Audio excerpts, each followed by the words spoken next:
بسم اللہ الرحمن الرحیم۔ الصلاۃ والسلام علیک سیدی یا رسول اللہ وعلی آلک و اصحابک سیدی یا حبیب اللہ۔ الصلاۃ والسلام علیک سیدی یا نور اللہ وعلی آلک و اصحابک سیدی یا رحمت للعالمین۔ بسم اللہ الرحمن الرحیم۔ حضور کی محبت واجب ہے، چنانچہ اللہ تعالیٰ فرماتا ہے، ترجمہ ہے، کہہ دیجئے اگر تمہارے باپ اور تمہارے بیٹے اور تمہارے بھائی اور تمہاری عورتیں اور تمہارا قبیلہ و تنبہ اور مال جو تم نے کمائے ہیں اور تجارت جس سے مندہ ہونے سے تم ڈرتے ہو اور گھر جو تم پسند رکھتے ہو تمہارے نزدیک اللہ اور اس کے رسول اور اس کی راہ میں جہاد سے زیادہ پیارے ہیں تو تم انتظار کرو یہاں تک کہ اللہ اپنا حکم بھیجے، اور اللہ نافرمان لوگوں کو ہدایت نہیں دیتا۔ اس آیت سے ثابت ہے کہ ہر مسلمان پر اللہ اور رسول کی محبت واجب ہوتی ہے، تو اس میں بتا دیا گیا کہ تم کو اللہ اور رسول کی محبت کا دعویٰ ہے، اس لیے تم ایمان لائے ہو۔ بس اگر تم غیر کی محبت اور اللہ اور رسول کی محبت پر ترجیح دیتے ہو تو تم اپنے دعوے میں صادق نہیں ہو۔ اگر تم اس طرح محبت غیر سے اپنے دعوے کی تکذیب کرتے رہو گے تو خدا کے قہر سے ڈرو۔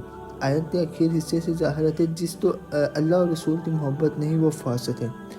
حضرت انس بن مالک روایت کرتے ہیں کہ رسول اللہ نے فرمایا کہ تم میں سے کوئی مومن کامل نہیں بن سکتا جب تک کہ میں اس کے نزدیک اس کے باپ اور اس کی اولاد اور تمام لوگوں کی نسبت زیادہ محبوب نہ ہو جاؤں۔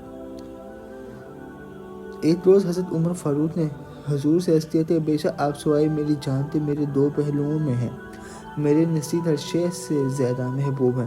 حضور نے فرمایا تم میں سے کوئی ہرگز مومن کامل نہیں بن سکتا جب تک کہ میں اس کے نزدیک اس کی جان سے زیادہ محبوب نہ ہو جاؤں۔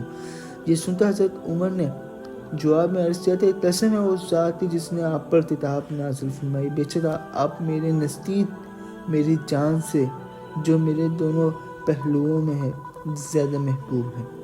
اس پر حضور نے ان سے فرمایا، ترجمہ ہے، یعنی یہ عمر اب تمہارا ایمان کامل ہو گیا۔ حضرت عمر بن العاص کی وفات کا وقت آیا تو آپ نے اپنے صاحبزادے سے اپنی 3 حالتیں بیان کی۔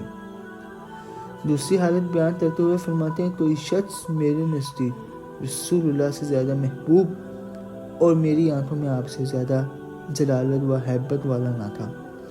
میں آپ کی ہیبت کے سبب سے آپ کی طرف نظر بھر کر نہ دیکھ سکتا تھا۔ جب فتح مکہ کے دن حضرت ابو بکر صدیق روایت ابو قحافہ ایمان لائے تو حضور خوش ہوئے۔ اس پر حضرت صدیق نے عرض کیا، قسم ہے اس ذات کی جس نے آپ کو 3 حد دے کر بھیجا۔ اس ابو قحافہ کے اسلام کی نسبت آپ کے چاچا ابو طالب کا ایمان کا اسلام اگر وہ اسلام لاتے میری آنکھوں کو زیادہ ٹھنڈا کرنے والا ہوتا۔ اس واسطے کہ ابو طالب کا اسلام اپنی آنکھ کو بہت سے امور کی نسبت زیادہ ٹھنڈا کرنے والا تھا۔ حضرت ثمامہ بن اسال یمامی جو اہل یمامہ کے سردار تھے ایمان لاتے کہنے لگے، اے محمد صلی اللہ علیہ وسلم، خدا کی قسم میرے نزدیک روئے زمین پر کوئی چہرہ آپ کے چہرے سے زیادہ مقبوض نہ تھا۔ آج وہی چہرہ مجھے سب چہروں سے زیادہ محبوب ہے۔ اللہ کی قسم میرے نزدیک کوئی دین آپ کے دین سے زیادہ مقبوض نہ تھا۔ اب وہی دین میرے نزدیک سب دینوں سے زیادہ محبوب ہے۔ اللہ کی قسم میرے نزدیک کوئی شہر آپ کے شہر سے زیادہ مقبوض نہ تھا۔ اب وہی شہر میرے نزدیک سب شہروں سے زیادہ محبوب ہے۔ حضرت ہند بنت عتبہ زوجہ ابو سفیان بن حرب جو حضرت امیر حمزہ کا کلیجہ چبا گئی تھی ایمان لا کر کہنے لگیں، یا رسول اللہ، روئے زمین پر تو یہ اہل خیمہ میری نگاہ میں آپ کے اہل خیمہ سے زیادہ مقبوض نہ تھا، لیکن آج سے میری نگاہ میں روئے زمین پر کوئی اہل خیمہ آپ کے اہل خیمہ سے زیادہ محبوب نہیں رہے۔ حضرت صفوان بن امیہ کا بیان ہے کہ حنین کے دن حضور نے مجھے مال عطا فرمایا، حالانکہ آپ میری نظر میں مقبوض ترین خلق تھے۔ آپ مجھے عطا فرماتے رہے یہاں تک کہ آپ میری نظر میں محبوب ترین خلق ہو گئے۔ فتح مکہ میں حضرت عباس ابو سفیان بن حرب تو جو اب تک ایمان نہ لائے تھے اپنے پیچھے خچر پر سوار کرتے رسول اللہ کی خدمت میں لائی۔ حضرت عمر فاروق نے عرض کیا، اگر اجازت ہو تو اس دشمن خدا کی گردن اڑا دوں۔ حضرت عباس نے عرض کیا، یا رسول اللہ میں نے ابو سفیان کو پناہ دی ہے۔ حضرت عمر فاروق نے اصرار کیا تو حضرت عباس نے کہا اے ابن خطاب، اگر ابو سفیان قبیلہ بنو عدا میں سے ہوتے تو آپ ایسا نہ کہتے۔ اس پر حضرت عمر فاروق نے کہا اے عباس، جس دن آپ اسلام لائے آپ کا اسلام میرے نزدیک خطاب کے اسلام سے اگر وہ اسلام لاتا زیادہ محبوب تھا، کیونکہ آپ کا اسلام رسول اللہ کے نزدیک زیادہ محبوب تھا۔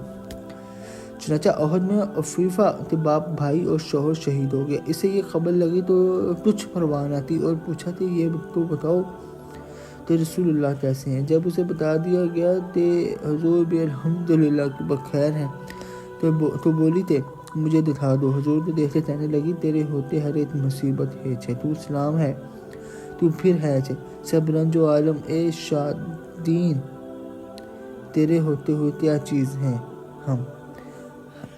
حضرت عبد الرحمن بن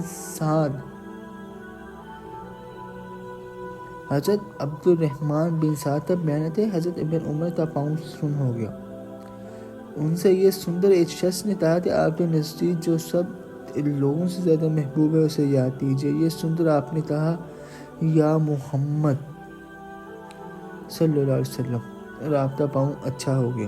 حضرت بلال بن رباح کی وفات کا وقت آیا تو ان کی بیوی نے کہا ہائے غم۔ یہ سن کر حضرت بلال نے کہا وائے خوشی، میں کل دوستوں یعنی محمد اور آپ کے اصحاب سے ملوں گا۔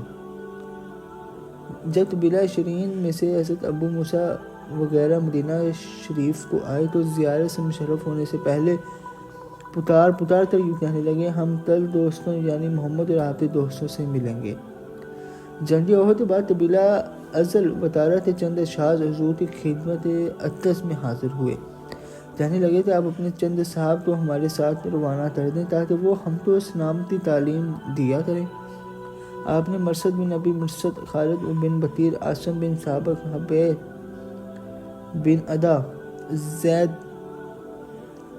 بن مسنہ اور عبداللہ بن کارت رضی اللہ عنہ تو ان کے ساتھ بھیج دیا۔ جب وہ آپ رجی پر پہنچے تو انہوں نے بے وفائی کی اور قبیلہ حزیل کو بلا لیا اور حزیل کے ساتھ مسلح ہوتے ہیں صاحب کو گھیر لیا اور کہا کہ خدا کی قسم ہم تم کو قتل کرنا نہیں چاہتے، ہم تمہارے حوض میں اہل مکہ سے کچھ لینا چاہتے ہیں۔ حضرت مرثد و خالد و عاصم نے اپنے 3 دشمنوں کے حوالے نہ کیا اور مقابلہ کرتے ہوئے شہید ہوتے، باقی تینوں کے ہاتھ انہوں نے جکڑ لیے۔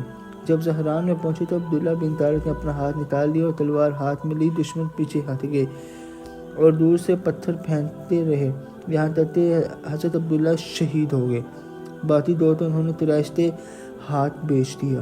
چنانچہ حضرت زید کو صفوان بن امیہ نے خریدا تاکہ ان کو اپنے باپ امیہ بن خلف کے بدلے قتل کر دے۔ صفوان نے حضرت زید کو اپنے غلام نسطاس کے ساتھ تنعیم میں بھیج دیا۔ حضرت زید کو قتل کرنے کے لیے حرم سے باہر لے گئے تو ابو سفیان نے جو اب تک اسلام نہ لائے تھے ان سے یوں کہا زید میں تم کو خدا کی قسم دے کر پوچھتا ہوں کہ کیا تم یہ پسند کرتے ہو کہ اس وقت تمہارے پاس بجائے تمہارے محمد ہو جن کو ہم قتل کر دیں نعوذ باللہ اور تم آرام سے اپنے اہل میں بیٹھو۔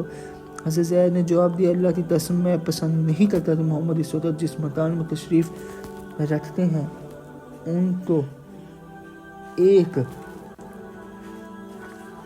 ایک کانٹا لگنے کی تکلیف بھی ہو اور میں آرام سے اپنے اہل میں بیٹھا رہوں۔ یہ سن تو ابو سفیان نے کہا میں نے لوگوں میں سے کسی کو نہیں دیکھا تو دوسروں سے ایسی محبت رکھتا ہو جیسے کہ محمد اصحاب محمد سے رہتے ہیں۔ اس سے غلام نطاس نے حضرت زید کو شہید کر دیا۔ میری دل سے دعا اللہ اپنے پیارے رسول پیارے حبیب حضور سرکار رحمت للعالمین و خاتم النبیین، اللہ اپنے پیارے رسول پیارے حبیب کے ساتھ ہم پر اپنا فضل اور اپنا کرم فرمائے۔ تاج تاریخ ختم نبوت زندہ باد، پاکستان پائندہ باد۔ اللہ حافظ۔